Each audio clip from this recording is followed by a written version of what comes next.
ठंड की रात थी। जनवरी का महीना अपने चरम सीमा पे था। कड़ाके की ठंड के कारण सड़कें वीरान थी। हल्की हल्की बर्फ गिर रही थी और ठंडी हवा मानो शरीर के टुकड़े कर दे। गांव के कोने में एक फटी पुरानी चादर में लिपटा बूढ़ा आदमी, जिसका नाम जगदीश था, एक पेड़ के नीचे ठिठुर रहा था। उसकी आंखों में थकान थी, शरीर कांप रहा था, होठ सूख चुके थे और पेट में भूख की आग लगी थी। लेकिन उससे ज़्यादा उसे ठंड का डर था। जगदीश का बेटा रवि उसे घर से काफ़ी समय पहले निकाल चुका था। उसके पास रहने के लिए कोई जगह नहीं था। कभी जो इंसान दिन रात मेहनत करता था, आज वह एक टूटी फूटी जीवन जीने को मजबूर था। जगदीश कभी इस दिन की कल्पना भी नहीं कर सकता था कि जिस घर से उसने अपनी पूरी जिंदगी मेहनत करके बनाया था, जहां उसकी खुशियों की यादें थी, आज उसी घर से उसे बेघर किया जा रहा था। उसकी आंखों में आंसू थे, लेकिन रवि की आंखों में क्रूरता और बेरुखी के सिवा कुछ नहीं था। पिताजी, अब आप यहाँ नहीं रह सकते हैं। बेटा, लेकिन मैं यहाँ से कहाँ जाऊँगा? मेरा तुम्हारे सिवा इस दुनिया में है ही कौन? पिताजी, कितनी बार समझाया है कि हमारे पास आपको रखने की जगह नहीं है। यह घर छोटा है और हमारे खर्चे बहुत बढ़ गए हैं। हम आपका बोझ नहीं उठा सकते। आपकी वजह से हमें बहुत परेशानी हो रही है। इतनी सी बात आपके समझ में क्यों नहीं आती? सही कहती है रिया, आप ऐसे नहीं सुनेंगे। जगदीश की बहू रिया, जो हमेशा उसे ताने मारती थी, वो बहुत ही घमंडी और बेरहम औरत थी। वो जगदीश को परेशान करने का कोई मौका नहीं छोड़ती थी। वो हमेशा जगदीश को ताने मारती ताकि वो घर छोड़कर चले जाए। रवि ने तो बता ही दिया है ना आपको कि आपके लिए यहाँ कोई जगह नहीं है। जब से शादी करके आई हूँ, इस छोटे से घर में कैद होकर रह गई हूँ। सारा दिन काम कर कर के नौकरों वाली ज़िंदगी हो गई है। और तो और महंगाई भी कितनी ज़्यादा है। हम आपका खर्च क्यों उठाएं? हमें भी अपने बच्चों का भविष्य बनाना है। अगर सारे पैसे आप में लगा दिए तो मेरे बच्चों का क्या होगा? इस घर में आपके साथ जीवन नहीं गुजार सकती। हमें अपनी ज़िंदगी जीने दीजिए। हम अपनी ज़िंदगी जिए या फिर आपका बोझ उठाएं। हम आपके लिए कुछ नहीं कर सकते हैं। बेटा रवि और रिया, मैं तुम पर बोझ नहीं बनूंगा। तुम मेरा भरोसा करो, मैं अपने लिए रोटी खुद कमा लूंगा। बस मुझे इस घर में एक कोना दे दो जहां मैं रात बिता सकूं। मुझ पे भरोसा करो बेटा, मैं तुम्हें या बहू को कोई तकलीफ नहीं होने दूंगा। मैं चुपचाप एक कोने में पड़ा रहूंगा। तुम्हारी जिंदगी में कोई दखल नहीं दूंगा। बस मुझे घर से मत निकालो। इस बूढ़ी हड्डी में इतनी ताकत नहीं है कि मैं इतना बड़ा सदमा उठाऊं। पिताजी, आप समझ क्यों नहीं रहे हैं? हमने फैसला कर लिया है। अब आप यहाँ नहीं रह सकते। जाइए यहाँ से। हमारे पास आपके लिए कोई जगह नहीं है। बेटा, ठंड का महीना है, मैं कहाँ जाऊंगा? इस तरह से मुझे कुछ भी हो सकता है। कुछ होता है तो हो जाए, हमें कोई फर्क नहीं पड़ता। अब आप हमारा समय और बर्बाद मत कीजिए। निकल जाइए यहाँ से। जगदीश अपनी बहू की तरफ देख रहा था कि शायद उसकी आंखों में कोई दया होगी मेरे लिए, लेकिन उसकी आंखों में नफरत के सिवा और कुछ नहीं दिख रहा था। लोगों के हिस्से में ज़मीन जायदाद आती है और हमारे लिए आपने बनाया ही क्या है। ऊपर से आपका बोझ उठाएं, ये नहीं होगा हमसे। और अब तो इस काबिल भी नहीं है कि कोई काम काज ही कर लेंगे। कब तक हम आपका बोझ उठाएं। काश उस दिन सासू माँ के साथ आप भी मर गए होते तो आज तक हमें आपका खर्चा उठाना नहीं पड़ता। बहू की बात सुनकर जगदीश का दिल बैठ गया और अंदर ही अंदर हताश हो गया। उसे पल भर के लिए ऐसा लगा जैसा उसने सब कुछ खो दिया हो। जगदीश की पोती गुड़िया रोते हुए जगदीश के पास आई और बोली, दादाजी मत जाओ ना आप। पापा दादू को जाने मत बोलो। दादू बहुत अच्छे हैं, वो मुझे बहुत प्यार करते हैं। पापा आप दादू को क्यों निकाल रहे हैं? उन्हें रोक लीजिए ना, वो कितने अच्छे हैं। वो अपनी रोटी भी मुझे दे देते हैं। दादू आप कहीं मत जाइए, नहीं तो मैं भी आपके साथ चलूंगी। रवि के आंखों में अपने पिता के लिए कोई ममता नहीं थी। उसने गुड़िया को गुस्से में अंदर जाने के लिए कहा, मैं भी दादू के साथ जाऊंगी। दादू मुझे भी आप अपने साथ लेकर चलिए, मुझे आपके साथ ही रहना है। जगदीश की आंखों से आंसू गिर पड़े। उसके अपने ने ही उन्हें ठुकरा दिया था। जगदीश गेट से बाहर आ जाता है और बाहर ही कुछ पल खड़ा रहता है। तभी रवि जोर से दरवाजे को बंद कर देता है। जगदीश दरवाजे को देखता रहा, शायद यह खुल जाए, लेकिन यह दरवाजा कभी नहीं खुला। क्या यही मेरे जीवन का अंत है? क्या इसी दिन के लिए मैंने जीवन भर इतनी मेहनत की थी? सुमित्रा, अच्छा हुआ आज तुम मेरे साथ नहीं हो। अगर तुम होती तो यह सब देखकर जीते जी मर जाती। क्या बच्चों के लिए माता पिता की इतनी ही इज्जत है? जगदीश के मन में हजारों सवाल थे। क्या यही वो बेटा था जिसके लिए उसने पूरी जिंदगी लुटा दी थी? क्या यही वो घर था जिसे बनाने के लिए उसने दिन रात मेहनत किया था? आंसू और ठंडी हवा के साथ चलती जा रही थी। आज जगदीश के पास अपना छत नहीं था और ना ही कोई अपना था।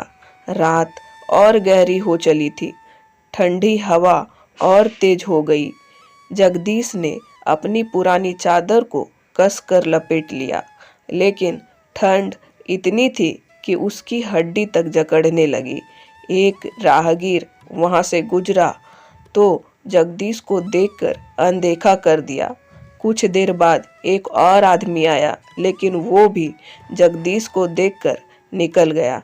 जगदीश बैठे बैठे पुरानी बातें सोच रहा था। अजी, आपने अपने लिए नए कपड़े और चप्पल क्यों नहीं लिए? आप जानते हैं ना, आप यही कपड़े और चप्पल कितने सालों से पहनते आ रहे हैं। आपके कपड़े और चप्पल बहुत पुराने हो चुके हैं। मेरी बात मानिए, आप अपने लिए नए कपड़े और चप्पल ले लीजिए। हाँ, सही कह रही हो तुम, लेकिन ठंड का महीना आ रहा है। अगर मैंने पैसे खुद पर खर्च कर लिए तो रवि के लिए ठंड के कपड़े कैसे लेंगे? हम तो किसी तरह रह लेंगे, लेकिन मैं अपने बेटे को कोई भी तकलीफ नहीं होने दूंगा। पैसे मैंने रवि के लिए बचा के रखे हैं। कल बाजार जाके उसके लिए गर्म कपड़े ले आऊंगा। जगदीश की ठंड से लड़ने की ताकत धीरे धीरे कम हो रही थी। भाई साहब, मुझे कुछ खाने के लिए चाहिए था। क्या आप मुझे कुछ खाने को दे सकते हैं? चाचा जी, ये दुकान खाने पीने की ही है। यहाँ पे चाय से लेकर नाश्ता तक सब कुछ मिलता है, लेकिन खाने पीने के लिए पैसे लगते हैं। क्या आपके पास पैसे हैं? बेटा, पैसे तो मेरे पास नहीं है। क्या कहा आपने? पैसे नहीं हैं? बिना पैसे के खाना भी नहीं है। चल भाग, बिना पैसे के तो मैं तुम्हें यहाँ खड़ा भी ना रहने दूँ। भाई साहब, आपके पास कुछ बचा खुचा खाना हो तो वो ही दे दीजिए। बहुत भूखा हूँ और मेरे पास पैसे भी नहीं है। भूख के कारण मैं आपसे बात भी नहीं कर पा रहा हूँ।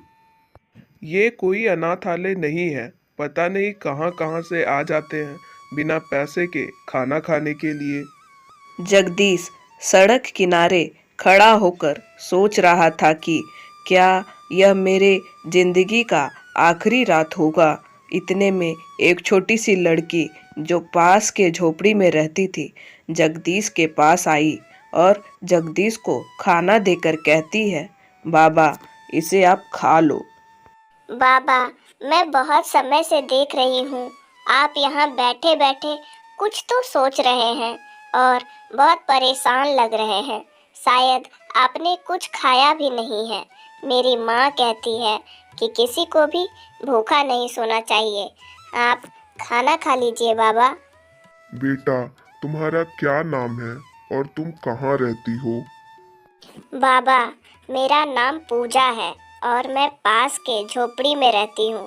मेरे पिता खेतों में काम करते हैं और माँ घर संभालती है और मैं तीसरी कक्षा में पढ़ती हूँ। जीती रहो बेटी, तुमने तो मुझे अपने जीवन की सारी कहानी ही बता दी। हाँ, माँ भी कहती है कि मैं बहुत बातें करती हूँ, लेकिन मुझे ऐसा नहीं लगता। देखिए बाबा, मैंने तो आपको सब बता दिया, लेकिन बाबा आप भी मुझे अपनी कहानी बताइए ना। बेटी, मेरी कहानी जानने के लिए तुम अभी बहुत छोटी हो। मैं तुम्हें बस इतना बता सकता हूँ कि मेरी एक पोती है जो तुम्हारे उम्र की है। वो मुझसे बहुत प्यार करती है। उसका नाम गुड़िया है। बेटी, कभी भी तुम अपने माता पिता को घर से मत निकालना। तुम्हारे माता पिता ने अपने जीवन में बहुत कुछ त्याग दिया होगा। तुम उनके संघर्ष को कभी मत भूलना। रात काफी हो गई है, तुम अपने घर चले जाओ बेटा। हे ऊपर वाले, ये कैसी दुनिया है। दुकानदार और बड़े बड़े लोग जिसे सब समझ में आता है, जो मेरी हालत को देखकर मेरा दुख समझ सकते हैं, उनमें से किसी ने भी मेरी मदद नहीं की। और ये छोटी सी बच्ची जिसे अभी जीवन के बारे में कुछ पता भी नहीं है, मेरी मदद के लिए आई। सही कहा है किसी ने, इंसान का जेब नहीं दिल बड़ा होना चाहिए। ठंड और भूख की मार से लाचार रामलाल ने दूसरे दिन हिम्मत जुटाई और अपने बेटे रवि के घर की ओर चल पड़ा। उसने दरवाजे पे दस्तक दी। रवि ने दरवाजा खोला और जब उसने अपने पिता को देखा तो मुंह फेर लिया। पिताजी, आप फिर आ गए। मैंने आपको कहा था ना कि मेरे पास आपके लिए कोई जगह नहीं है। अगर रिया ने आपको यहाँ देख लिया तो मेरा जीना मुश्किल हो जाएगा। कैसे पिता हैं आप? अपने बेटे को बसा बसाया घर खराब करना चाहते हैं। मैं आपसे हाथ जोड़कर विनती करता हूँ, चले जाइए यहाँ से और फिर कभी मत आइएगा। बेटा, सिर्फ एक रात अंदर सोने दो। बहुत ठंड है, मैं बाहर नहीं बच पाऊंगा। इतने में रवि की पत्नी रिया बाहर आई और कहा, पता नहीं आप किस मिट्टी के बने हैं। एक बार घर से निकाले जाने के बाद फिर से उसी दरवाजे पे आ गए। आप में कोई आत्मसम्मान है या नहीं? याद रखो रवि, अगर आप इन्हें अंदर लाए तो मैं ये घर छोड़ दूंगी। फैसला कर लीजिए, इस घर में या तो मैं रहूंगी या फिर ये, वरना मैं अपने मायके चली जाऊंगी। मिल गया सुकून आपको। अब आप क्या चाहते हैं? हमारे घर में झगड़े हो? अब मैं आपको यहाँ एक पल भी बर्दाश्त नहीं कर सकता। रवि ने बिना कुछ सोचे दरवाजा बंद कर लिया। जगदीश निराश होकर वापस सड़क पर आ गया और पेड़ के नीचे बैठा, लेकिन वहाँ की बेरहम लहरें उसके शरीर को शून्य कर रही थी। उस रात बर्फबारी और तेज हो गई। पूरा गांव गर्म कम्बल में लिपटा हुआ था। लेकिन जगदीश की आंखें धीरे धीरे बंद हो रही थी। सुबह हुआ और पेड़ के आसपास लोग जमा हो गए। ये कौन है ये? अरे रे, बेचारा ठंड से तड़प कर मर गया। क्या ये रात में बाहर ही थे? कौन है ये? क्या तुम इन्हें जानती हो? हाँ, कल बहुत बर्फबारी हुई। इस बूढ़े के पास तो चादर भी नहीं था। बेचारा ठंड से जमकर मर गया। तो दोस्तों, अगर आपको इस कहानी का पार्ट 2 देखना है तो नीचे कमेंट करें, और आपको मेरी ये कहानी कैसी लगी कमेंट में ज़रूर बताएं। वीडियो अच्छी लगी हो तो लाइक ज़रूर करें।